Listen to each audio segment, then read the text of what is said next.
In the 1950s and 1960s, the United States Air Force secretly investigated more than 12,000 reports of UFOs. Findings in the vast majority of those sightings were made without incident. People mistakenly identified common objects such as airplanes, lights, birds, and kites. Phonies seeking fame. Small towns succumbing to hysteria. But 701 sightings still remain unexplained to this day. The project was called the Blue Book and led by Air Force Captain Edward J. Ruppelt with the help of J. Allen Hynek, the government-contracted astronomer, as the project's scientific consultant. Initially a skeptic of flying saucers, Hynek came to believe over the course of the top-secret project that some UFO sightings required scientific investigation. When the show was closed in 1969, Hynek was one of the few people involved who admitted that some UFO cases could simply defy explanation. Today, Hynek is known as the father of ufology, who coined the phrase close encounter. Since then, some cases from the project have been declassified and are publicly available at the U.S. National Archives and Records Administration. But controversy has continued to haunt the Blue Book project, with conspiracy theorists claiming it was simply a way to discredit actual UFO sightings. But it seems that the Pentagon has decided to reopen the project in 2020. The new Blue Book project. U.S. Department of Defense officials have confirmed that the Pentagon is assembling a special team that oversees investigations into UFO encounters by military personnel. The task force, which will be officially unveiled in the coming days, will be led by Undersecretary of Defense David Norquist, according to CNN. Will focus on UFO sightings by members of the U.S. military.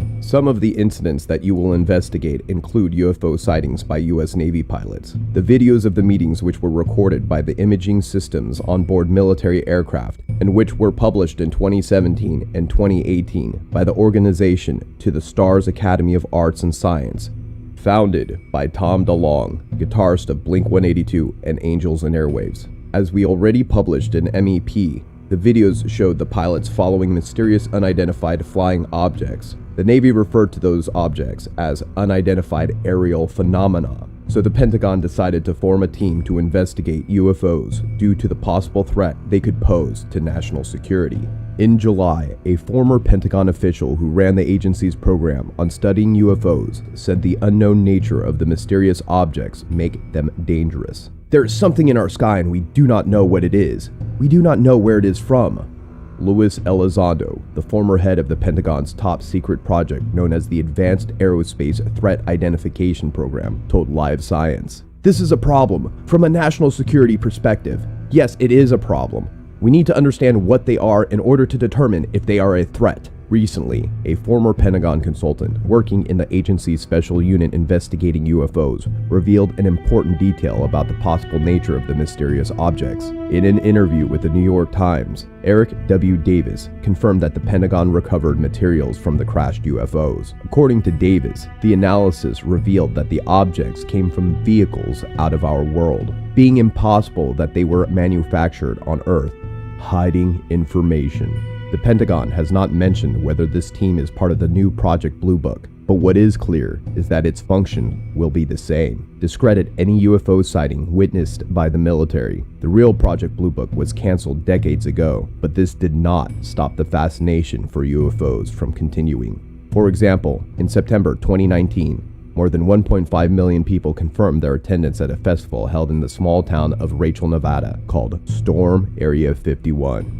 With the intention of accessing Area 51 to see the aliens. Images of U.S. Navy pilots' 2004 encounters with UFOs further fueled speculation about the government's own experience with these enigmatic sightings and how many are still being kept under wraps. In fact, evidence emerged in 2017 suggesting that the U.S. government had been secretly investigating UFOs since 2007. Then on January 13th of this year, a spokesperson for the United States Navy Office of Naval Intelligence confirmed the existence of at least one video and several top-secret documents about a 2004 UFO encounter. And all of this brings us to the fact that along with a resurgence of general interest in UFOs, there is a renewed recognition that the US government knows more than it counts. For that reason, they have decided to reopen the Blue Book Project. What do you think about the new Blue Book Project? Will they continue their work of debunking UFO sightings, or will they definitely acknowledge the existence of intelligent extraterrestrial beings on Earth?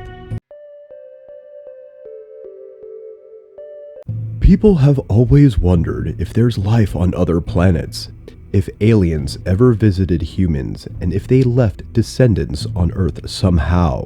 What people don't always know is that aliens might be closer than they imagine. They can be next door. According to many different cultures, there are alien souls trapped in human bodies. What is planetary transmigration? In occult philosophy, it is said that humans live on 7 different planets, evolving continuously from minerals until the soul reaches its final destination, which involves reuniting with God, or unity. In Hinduism, planets are considered living beings and have a specific time to exist. Like all living things, they die at some stage. When planets cease to exist, the creatures that live in that planet have 2 possible destinations. If they have evolved enough to continue their journey, they incarnate in a new planet, where they will develop other faculties in order to continue the process of evolution. However, if some of them haven't absorbed all the experiences that the planet has to offer, as it is believed that each planet is programmed in a way that enables creatures to develop a certain aspect of consciousness, some of them might migrate to a planet to repeat the same experience. This process is called planetary transmigration, or transmigration of the soul. Aliens living on Earth. Sumerian, Hindu, Egyptian, and Mayan gods were extraterrestrials. According to Spiritism theories, a long time ago, a group of extraterrestrials arrived on Earth to repeat the human experience on this planet, since they could not continue the experience with the rest of their fellows. Having completed the human experience before, they were much more technologically advanced than Earthlings. In many different religions and traditions, there are references to advanced beings that coexisted with primitive humans in ancient times. It appears in the Sumerian tradition as the gods described in the Sumerian tablets are believed to have arrived from other planets that exploded. It also appears in the Hindu tradition. The Mahabharata, along with the Ramayana, the most important books of Hinduism, bring information about gods that had flying machines and could contact other beings from other planetary systems. The Egyptian mythology is filled with references to beings with a certain knowledge and technology that could only be consistent with a more advanced civilization.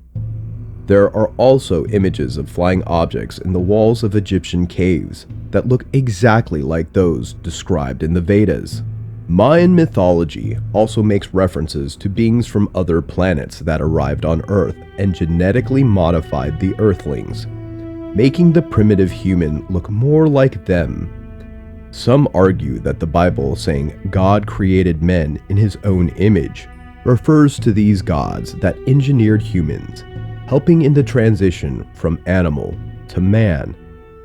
In short, the same history has been told in all religions and traditions, under different names and with the element of each culture. Extraterrestrials and Atlantis, the lost continent.